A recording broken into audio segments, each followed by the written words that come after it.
죽은 줄 알았던 아들. 서울 강북구의 오래된 아파트 단지. 1980년대에 지어진 이곳은 세월의 흔적이 고스란히 남아 있습니다. 복도의 형광등은 깜빡거리고 엘리베이터는 삐걱거리며 천천히 올라갑니다. 5층 502호. 박철수와 윤영자가 살고 있는 이 집은 40년 넘게 그들의 보금자리였습니다. 아침 7시 박철수는 어김없이 일어나 라디오를 틀고 간단한 체조를 합니다. 윤영자는 부엌에서 된장찌개 끓이는 소리를 내며 하루를 시작하죠. 박철수, 여보, 오늘도 날씨가 좋네요. 박철수는 창문을 열며 말합니다. 가을 햇살이 거실로 스며들고 윤영자는 미소를 지으며 고개를 끄덕입니다. 하지만 그 미소 뒤에는 설명할 수 없는 쓸쓸함이 스며 있었습니다. 벽에 걸린 오래된 가족 사진. 젊은 부부와 세 살배기 아들이 함께 찍은 그 사진은 이제 빛바랜 추억이 되어버렸습니다. 30년 전 그들의 아들 지민이는 교통사고로 세상을 떠났습니다. 아니, 적어도 그들은 그렇게 믿고 있었습니다.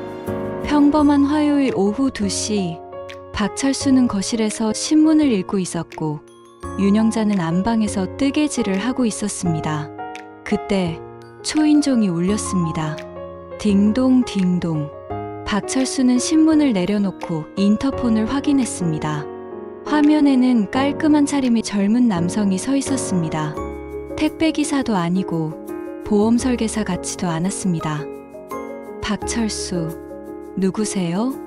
청년은 대답 대신 고개만 숙였습니다. 뭔가 심상치 않은 느낌에 박철수는 문을 열었습니다. 청년은 키가 175cm 정도의 단정한 얼굴을 하고 있었습니다. 그의 눈동자는 깊고 슬펐습니다. 손에는 낡은 서류 봉투를 들고 있었죠.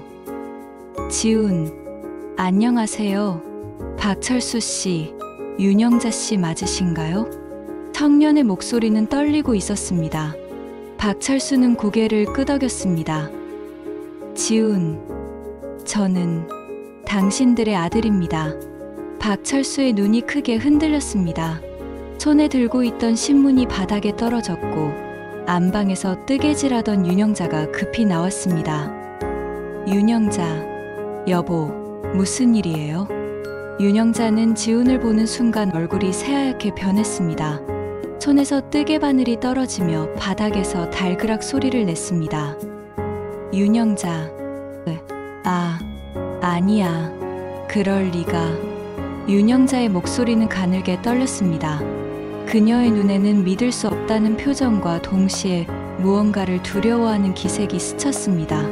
지훈은 조심스럽게 서류 봉투를 열었습니다. 그 안에서 나온 것은 오래된 흑백 사진이었습니다. 사진 속 꼬마는 통통한 볼에 크고 맑은 눈을 하고 있었습니다. 박철수, 이건 우리 지민이의 사진이야. 어떻게 내가... 박철수의 목소리는 점점 작아졌습니다. 사진을 바라보는 그의 손이 떨리기 시작했습니다. 지훈, 저는 보육원에서 자랐습니다. 청동구 햇살보육원이요. 제 서류에는 이 주소와 부모님의 이름이 적혀 있었어요. 지훈은 또 다른 서류를 꺼냈습니다. 보육원 입소 기록지였습니다. 거기에는 분명히 박지민이라는 이름과 박철수, 윤영자라는 부모 이름이 적혀 있었습니다. 지훈, 1993년 3월 15일, 제가 3살 때 보육원에 맡겨줬다고 나와 있어요. 그리고 이 사진도 함께 있었습니다. 윤영자의 얼굴이 점점 더 창백해졌습니다. 그녀는 벽에 기대어 서서 가쁜 숨을 몰아쉬었습니다. 윤영자, 아니야. 지민이는 죽었어. 사고로. 박철수, 그래, 맞아. 우리 아들은 교통사고로. 그런데 어떻게... 박철수도 혼란스러워했습니다. 그가 기억하는 것은 분명했습니다. 1993년 3월, 아내 윤영자가 눈물을 흘리며 아들이 사고로 죽었다고 말했던 그날을. 지훈, 죄송하지만 정말 교통사고였나요? 보육원 기록에는 가정형편 악화로 인한 입소라고 되어 있는데요. 순간 거실에 무거운 침묵이 흘렀습니다. 윤영자의 눈에서 눈물이 뚝뚝 떨어지기 시작했습니다. 세 사람은 거실 소파에 마주 앉아 있었습니다. 윤영자가 차를 내왔지만 아무도 손을 대지 않았습니다. 박철수는 손을 떨며 담배를 꺼냈다가 다시 집어넣었습니다. 박철수, 영자야, 뭔가 말해야 할 게 있는 거 아니야? 박철수의 목소리는 평소보다 낮고 무거웠습니다. 30년을 함께 살아온 아내의 표정에서 그는 무언가 숨겨진 것이 있다는 걸 직감했습니다. 윤영자, 여보, 나는 윤영자는 말을 잇지 못하고 고개를 떨궜습니다. 지훈은 조용히 그들을 바라보며 기다렸습니다. 지훈, 어머니, 정말 저를 기억하지 못하세요? 제가 3살 때까지 어머니와 함께 살았는데. 지훈의 말에 윤영자의 어깨가 더욱 떨렸습니다. 윤영자, 기억해. 기억하고 있어. 내 아들, 내 지민이. 마침내 윤영자가 고백을 시작했습니다. 윤영자, 그때 우리가 너무 가난했어. 아버지는 공장에서 일하다가 다쳐서 일을 못하게 됐고, 나는 남의 집 청소를 다녔지만 벌이가 시원치 않았어. 박철수는 놀란 눈으로 아내를 바라봤습니다. 그가 다친 것은 사실이었지만 아들의 죽음과 무슨 관련이 있다는 걸까요? 윤영자, 지민이가 자꾸 아팠어. 영양실조에 감기도 자주 걸리고 병원비도 제대로 낼 수 없었어. 그래서 윤영자의 목소리가 점점 작아졌습니다. 윤영자는 떨리는 손으로 얼굴을 가렸습니다. 그녀의 어깨는 오열로 흔들렸습니다. 윤영자, 사회복지사가 찾아왔어. 지민이가 제대로 된 가정에서 자랄 수 있도록 도와주겠다고, 좋은 가정에 입양을 보내겠다고. 박철수는 믿을 수 없다는 표정으로 아내를 바라봤습니다. 박철수, 그래서 지민이를 보낸 거야? 나한테는 죽었다고 거짓말을 하고? 윤영자, 미안해. 당신이 반대할 줄 알았어. 당신은 아무리 가난해도 우리가 키우겠다고 했을 테니까. 박철수는 의자에서 벌떡 일어났습니다. 그의 얼굴은 분노와 배신감으로 일그러졌습니다. 박철수, 그렇다고 아들이 죽었다고 거짓말을 해. 35년 동안 나는 죄책감에 시달렸어. 내가 제대로 못 지켜서 아들이 죽었다고 생각하면서. 박철수의 목소리가 점점 커졌습니다. 지훈은 가만히 앉아서 부모의 갈등을 지켜봤습니다. 지훈, 아버지, 진정하세요. 어머니도 힘들었을 거예요. 박철수, 힘들었다고? 그렇다고 해서 남편을 속이는 게 정당해. 내 아들을 빼앗아가는 게 정당해. 박철수는 현관문을 향해 걸어갔습니다. 박철수, 나는 지금 당장은 이 집에 있을 수 없어. 현관문이 쾅 하고 닫혔습니다. 남은 것은 지훈과 윤영자뿐이었습니다. 박철수가 나간 후 거실에는 무거운 침묵만이 흘렀습니다. 윤영자는 소파에 주저앉아 끝없이 눈물을 흘렸습니다. 윤영자, 지민아, 미안하다. 정말 미안하다. 지훈은 조용히 어머니 옆으로 다가갔습니다. 그리고 조심스럽게 어머니의 손을 잡았습니다. 지훈, 어머니, 저는 어머니를 원망하지 않아요. 윤영자는 고개를 들어 아들을 바라봤습니다. 윤영자, 어떻게 원망하지 않을 수 있어? 어머니가 너를 버렸는데. 지훈, 버린 게 아니에요. 살리려고 하신 거죠. 어머니가 얼마나 힘들었을지 저도 이제는 알 것 같아요. 지훈은 주머니에서 또 다른 사진을 꺼냈습니다. 자신이 초등학교 입학식 날 찍은 사진이었습니다. 지훈, 보육원에서 자라면서 항상 궁금했어요. 제 부모님은 어떤 분들일까? 왜 저를 보육원에 보냈을까? 하지만 원망하지는 않았어요.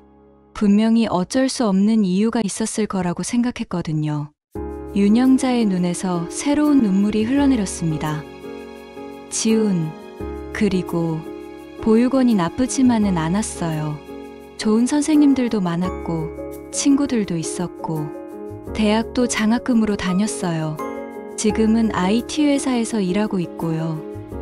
윤영자, 정말 다행이다. 너를 제대로 키우지 못했는데 이렇게 훌륭하게 자라줘서. 지우는 어머니를 꼭 안아줬습니다. 35년 만에 포옹이었습니다. 박철수는 동네 공원을 1시간 넘게 걸었습니다. 화가 났지만 동시에 혼란스러웠습니다. 아내를 원망해야 할지 아니면 이해해야 할지 알 수 없었습니다. 벤치에 앉아서 담배를 피우며 35년 전을 떠올려 봤습니다. 그때 정말 가난했습니다. 공장에서 일하다가 다친 후로 변변한 일자리를 구할 수 없었고 아내는 힘든 일을 하며 생계를 꾸려갔습니다. 영자가 얼마나 힘들었을까. 박철수는 혼잣말을 중얼거렸습니다. 아내도 어린 나이에 결혼해서 고생만 했습니다. 그런 상황에서 아들까지 제대로 키울 수 없다는 절망감이 얼마나 컸을까요? 휴대폰이 울렸습니다. 아내에게서 온 문자였습니다. 여보, 미안해요. 그리고 지민이가 집에 있어요. 한번 와서 대화해요. 박철수는 한참을 망설이다가 집으로 발걸음을 돌렸습니다. 박철수가 집에 돌아왔을 때 지우는 부엌에서 라면을 끓이고 있었습니다. 어린 시절 윤영자가 해주던 것처럼 계란도 넣고 파도 썰어서 넣었습니다. 지훈, 아버지, 돌아오셨네요. 배고프실 것 같아서 라면 끓였어요. 박철수는 아무 말 없이 식탁에 앉았습니다. 지훈이 끓인 라면을 받아들고 한 입 먹어봤습니다. 박철수, 맛있네. 지훈, 어머니가 가르쳐 주셨어요. 어릴 때 제가 아플 때마다 이렇게 라면을 끓여주셨거든요. 박철수는 젓가락을 내려놓았습니다. 박철수, 지민아, 아니 지훈아, 미안하다. 지훈, 뭘 미안하세요? 박철수, 내가 3살 때 아버지 역할을 제대로 못했어. 그래서 어머니가 혼자 힘든 결정을 내려야 했어. 지훈은 고개를 저었습니다. 지훈, 아버지 잘못이 아니에요. 그때는 정말 어려운 시절이었잖아요. 박철수는 지훈의 얼굴을 자세히 바라봤습니다. 어린 시절의 통통한 볼은 사라졌지만 맑은 눈동자는 그대로였습니다. 박철수, 35년 동안 아버지는 무엇을 했을까? 지훈, 아버지가 계속 일하시면서 어머니를 돌봐주셨잖아요. 그것만으로도 충분해요. 박철수의 눈에 눈물이 맺혔습니다. 며칠 후, 지훈은 며칠 동안 부모님 집에 머물기로 했습니다. 윤영자는 아들이 좋아했던 음식들을 하나씩 만들어줬고, 박철수는 지훈과 함께 동네를 산책했습니다. 어느 날 저녁, 윤영자는 오래된 앨범을 꺼내왔습니다. 그 안에는 지훈이 태어나서 3살까지의 사진들이 빼곡히 들어있었습니다. 윤영자, 이 사진들 35년 동안 한 번도 못 봤어. 너무 보고 싶어서 미칠 것 같을 때도 있었지만 차마 열어볼 수가 없었어. 사진 속 어린 지훈은 해맑게 웃고 있었습니다. 첫걸음을 떼는 모습, 돌잔치 때의 모습, 눈사람을 만드는 모습. 지훈, 이 사진 기억나요? 눈사람을 만들던 날이요. 윤영자, 정말 기억해? 지훈, 어렴풋이요. 어머니가 코에 당근을 꽂아주시면서 웃으셨던 것 같아요. 박철수도 사진을 들여다봤습니다. 박철수, 이때 내가 감기에 걸려서 병원에 갔었지. 그때 의사 선생님이 영양실조라고 했었어. 순간 분위기가 무거워졌습니다. 그 말은 윤영자가 지훈을 보육원에 보내게 된 직접적인 이유였으니까요. 지훈, 아버지, 어머니, 이제 그런 얘기는 하지 말아요. 과거는 과거예요. 지훈은 부모님의 손을 각각 하나씩 잡았습니다.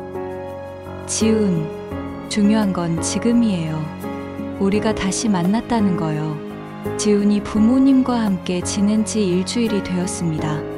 윤영자는 매일 아침 일찍 일어나서 아들이 좋아할 만한 반찬을 만들었고, 박철수는 지훈에게 어린 시절 못해준 아버지 역할을 하려고 노력했습니다. 어느 토요일 오후, 세 사람은 함께 근처 대형마트에 장을 보러 갔습니다. 다른 가족들처럼 자연스럽게 장바구니를 들고 다니며 이것저것 고르는 모습이 신기했습니다. 윤영자, 지훈아, 이거 먹어봐. 내가 어릴 때 좋아했던 사과야. 지훈, 어머니, 저 이제 어른이에요. 혼자서도 잘 골라요. 박철수, 그래도 어머니 기분 좀 받아주지. 35년 동안 못해준 거 생각하면. 가족의 일상적인 대화. 지훈에게는 처음 경험하는 따뜻함이었습니다. 계산을 할 때 계산원 아주머니가 말했습니다. 계산원, 가족이신가 봐요? 아드님이 부모님 닮으셨네요. 세 사람은 서로를 바라보며 미소를 지었습니다.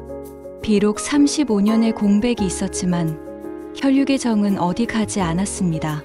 지훈이 부모님과 지낸 지 보름이 되어가던 어느 날 밤, 박철수와 윤영자는 조용히 대화를 나눴습니다. 박철수, 영자야, 나는 아직도 화가 나. 윤영자, 알아, 당연해.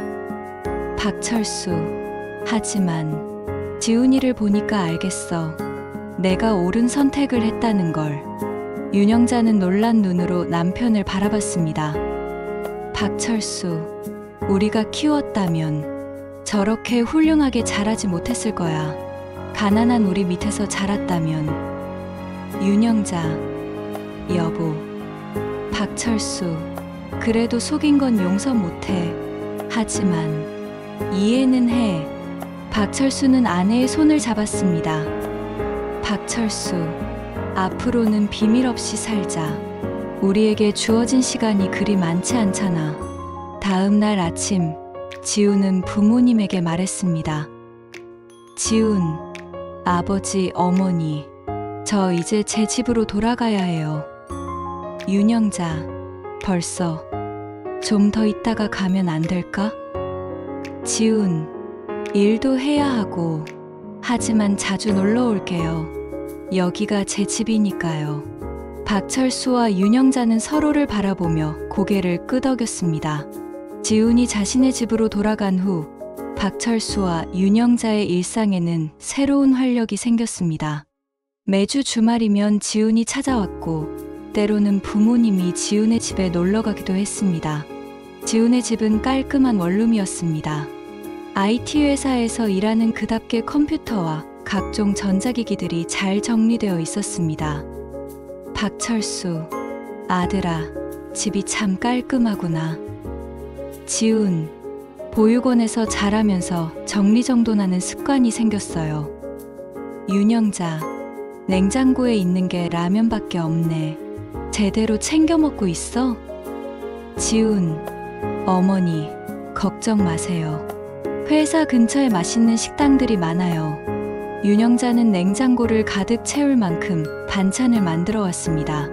김치, 미역국, 계란말이, 멸치볶음. 모두 지훈이 어릴 때 좋아했던 음식들이었습니다. 한 달 후, 지훈은 부모님께 깜짝 선물을 준비했습니다. 지훈, 아버지, 어머니, 이거 받으세요. 지훈이 내민 것은 최신형 스마트폰 2대였습니다.